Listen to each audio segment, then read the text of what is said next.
महाराष्ट्र में शिवसेना और बीजेपी का गठबंधन कैसे टूटा, इस बारे में जो अब तक कहा जाता रहा है वो सच नहीं है।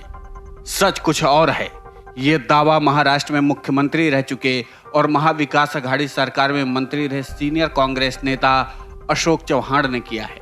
अशोक चव्हाण के दावे के मुताबिक यह सच नहीं है कि बीजेपी की ओर से 2019 के विधानसभा चुनाव के बाद उद्धव ठाकरे को सीएम बनाने का अमित शाह ने वादा किया था और बाद में वो मुकर गए, इसलिए गठबंधन टूटा।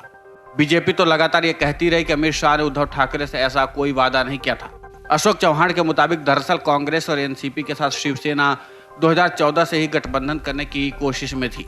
इसका सबसे बड़ा सबूत ये भी है कि भले ही राज्य में बीजेपी और शिवसेना के गठबंधन की सरकार थी, लेकिन दोनों ही पार्टियां स्थानीय निकायों के चुनाव अलग अलग लड़ रही थी। शिवसेना से गठबंधन का प्रस्ताव कांग्रेस के पास लाने वाले कोई और नहीं बल्कि एकनाथ शिंदे थे।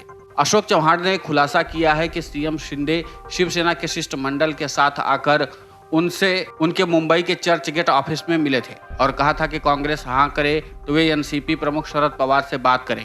यानी कि अशोक चव्हाण साफ साफ बता रहे हैं कि एकनाथ शिंदे का यह कहना कि चूंकि उद्धव ठाकरे के नेतृत्व वाली शिवसेना ने हिंदुत्व का साथ छोड़ दिया है, बाला साहब के विचारों के खिलाफ जाकर कांग्रेस और एनसीपी के साथ मिलकर सरकार बना ली, इसलिए उन्होंने बगावत की। ये बातें बकवास हैं। अगर इसीलिए उन्होंने शिवसेना छोड़ी तो खुद 2014 में शिवसेना का प्रस्ताव लेकर कांग्रेस के पास क्यों गए थे। अशोक चव्हाण के खुलासे का मतलब साफ है कि उद्धव ठाकरे ने सीएम की कुर्सी के लिए विचारधारा को ताक पर रख दिया और सीएम शिंदे ने भी सीएम की कुर्सी दिखी तो यही किया।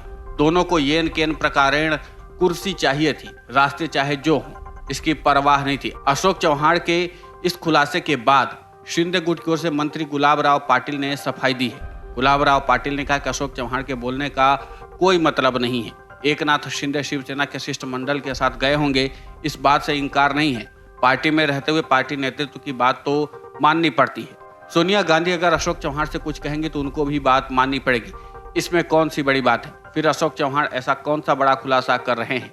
एकनाथ शिंदे शिवसेना का प्रस्ताव लेकर कांग्रेस के पास गए थे तो इसका मतलब ये नहीं कि उन्हें यह करना पसंद था। अब अशोक चव्हाण के इस बयान के बाद महाराष्ट्र में सियासी घमासान मच गया है, क्योंकि अशोक चव्हाण ने जो आरोप लगाए हैं वो बेहद गंभीर है। लेकिन कांग्रेस लगातार एकनाथ शिंदे पर निशाना साधने में कोई कोर कसर नहीं छोड़ रही और जिस तरह के आरोप कांग्रेस लगाते उसके बाद सीएम एकनाथ शिंदे सवालों के घेरे में आ ही जाते हैं। लेकिन एकनाथ शिंदे कांग्रेस की तरफ से लगाए गए किसी भी आरोप का जवाब नहीं देते हैं। ऐसे में कांग्रेस को शिंदे पर हमला करने का और बल मिल जाता है। लेकिन ये देखना दिलचस्प होगा कि अशोक चव्हाण के इस आरोप के बाद सीएम शिंदे की तरफ से इस मामले पर क्या बयान सामने आता है। हालांकि जो सफाई शिंदे की तरफ से आई है उस पर आसानी से विश्वास नहीं किया जा सकता है। ऐसे आरोपों का जवाब खुद एकनाथ शिंदे को ही देना होगा, क्योंकि अशोक चव्हाण ने ऐसा आरोप लगाया है जिसको नजरअंदाज नहीं किया जा सकता है, क्योंकि ऐसे आरोपों से शिंदे की छवि पर भी असर पड़ता है। Video desk अमरउजाला.com। डाउनलोड करें अमर उजाला ऐप और पाएं खबरें लगातार। अगर आप ये वीडियो YouTube पर देख रहे हैं तो हमारे चैनल को सब्सक्राइब करें और बेल आइकन को दबाना ना भूलें। अगर आप Facebook पर ये वीडियो देख रहे हैं तो हमारे पेज को लाइक करें।